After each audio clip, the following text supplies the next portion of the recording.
Hey, it's Dr. Brenda, founder of the Gutsy Women Club, where women dare to dream and take bold actions to follow their heart's journey.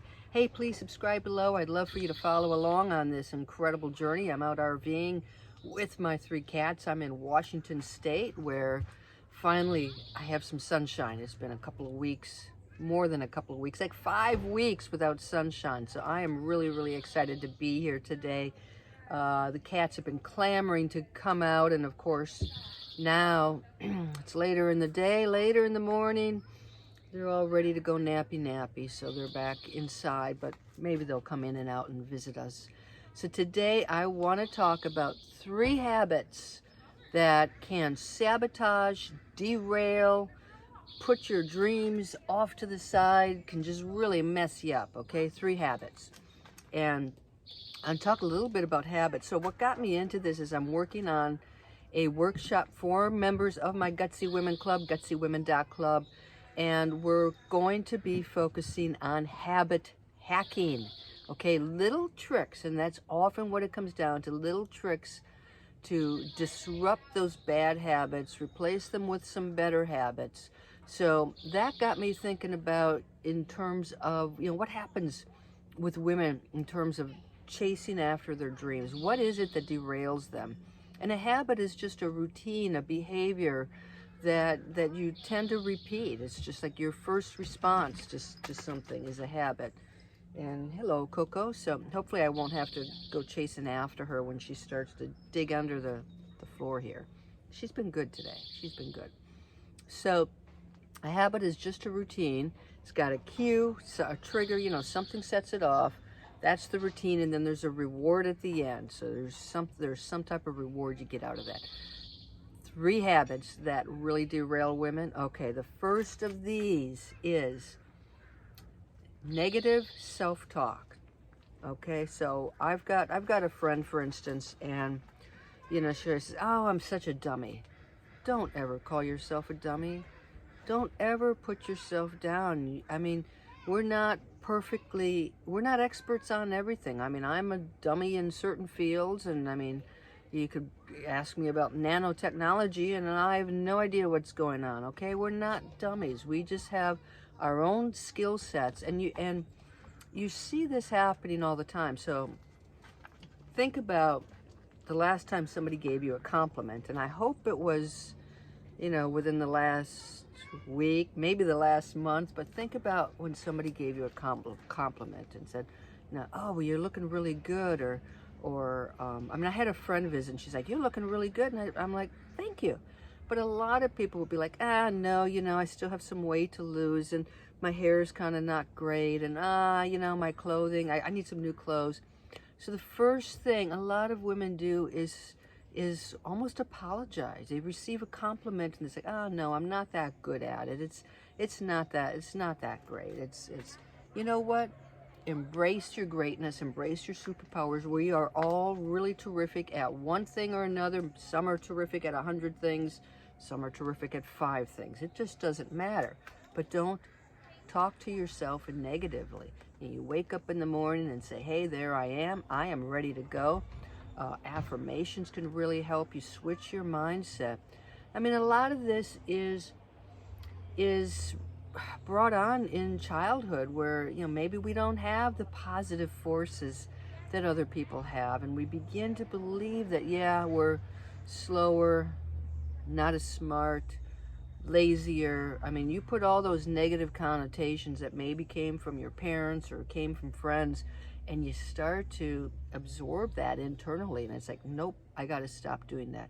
No more negative self-talk, okay? And it does become a habit. It's the first response. You have to just stop yourself and say, "Thank you, thank you, I'm damn good, I'm good." So that's the first habit.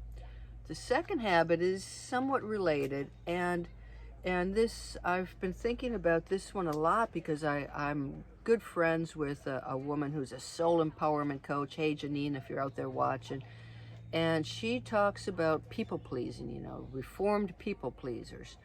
And when I think of a people pleaser, I think of a relative, an older woman relative that I had that I spent lots of time with her. I have no idea who she was. I don't think she knew who she was. Everything was she and her husband. Whatever the husband wanted to do, that's what she did. Then it was the kids. I don't know one thing for herself that she ever did. She loved to shop, okay? I do know that she loved to shop, all right. But just sort of an empty shell because she was so busy pleasing everybody else that she never figured out who she was inside. And it's a little bit scary if you've spent your whole life. Now, this happens a lot when the parents may have mental health issues, addictions, and the child becomes the adult. The child is taking care of mom and dad. And it sort of continues into adulthood where they're just, they're pleasing everybody else. Now, I see this also in my financial coaching business because I see women putting themselves at the back end. First, they're helping their kids pay their cell phones. They're helping their kids do that. They're putting up with a spouse who is, taking money and not contributing. And they're doing it to please other people first. And so I see that hurting finances especially, but it can be difficult because you have to do some soul searching. You have to really figure out, who am I? And then what happens when I stop being a people pleaser? Will people dislike me? Or maybe some people will respect me? Or maybe I need to cut my ties with people? Hang on. Nope.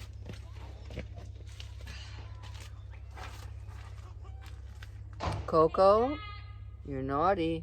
So, I don't know if you heard that Velcro, but she was trying to get under. She was trying to tunnel under. So, I'm a cat pleaser. I'm guilty of that, okay? Except I don't please her that she can't get out there. So, people pleasing is a big thing, and it's a really difficult thing to break. It does become a habit. I do call it a habit because it's just something that you often learn when you're younger, and you just automatically start into that mode, and you might switch people. So yeah, maybe it's the spouse, then maybe it's the kids, then maybe it's the grandkids, and maybe it's the boss. But people pleasing can derail your own dreams because you put your dreams on hold. Everybody else is more important than you. Stop it. Okay, third habit. I'm going to show this to you first. Yeah, so I'm set up differently here in the catio. So now there's the battle of, I want to go in, I want to go out, you're blocking my way. Third habit is, how are you responding to stress? What is your stress response? So this has been my biggest challenge for sure, because my weight has fluctuated. I've handled stress by drinking too much and eating too much, and that's pretty common. So things don't go your way, things bottom out. Are you going for a walk? Are you meditating? Or are you reaching for the bottle of wine? So, those are the types of things that, you can function. You can be a high-functioning addict and have a great career, but you're not going to get to where you want to be. And I don't know how happy you're going to be. So that third piece is finding another response to stress, a more powerful, positive response to stress. And I do say these are habits, and the solution.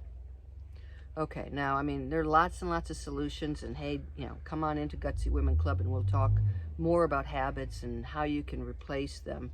But I'm going to talk a little bit about the biggest thing you can do for yourself is mindfulness. So I graduated from the 9-week mindfulness-based stress reduction course several years ago. Really excellent program. And it's about really being in tune to the present. Where am I now? What's going on? How am I responding? And I've done that more and more, especially I gave up drinking alcohol. It was just like, okay, this is a habit. It's not a habit that's helping me be fit, healthy, or happy. And I want to break this habit. And when I began to look at, okay, what starts the habit, it was really the time of day. some stressors, you know, driving a big rig and sitting alongside the road waiting to get something fixed, that's a big stressor. Driving the rig can be a big stressor. So there are things like that. Then there are, oh, it's a nice summer day, and wouldn't it be great to have a margarita? So a lot of this was habits and really diagnosing when am I drinking? When am I doing that behavior, or mindless eating? Okay, so I mean, now I've been guilty of that too. I mean, I now do fasting, and so what I eat in my 4-hour window, or I do mix it up a bit.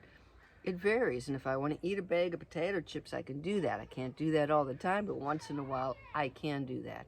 But it's really mindfulness, so you catch yourself, you know, when somebody compliments you, and you stop, and you, instead of saying thank you, you realize you're going into that spin mode. You're realizing you're apologizing. Don't do that. So you become mindful. Same with people pleasing. Am I doing this to please that person, or do I really want to do this? So it all starts with mindfulness, and of course the habits. So those are the 3 habits. There are ways to break all those. So the negative self-talk, the people pleasing, and then just the stress response. Okay, so you focus on those 3 pieces, figure out what your strengths are, what your weaknesses are, and it will really help you propel yourself toward that dream, create a new dream for yourself. So yep, that's it for today. I hope you liked this Gutsy Women Wednesday, and until next Wednesday, I'm out of here. You guys have a good day. Take care.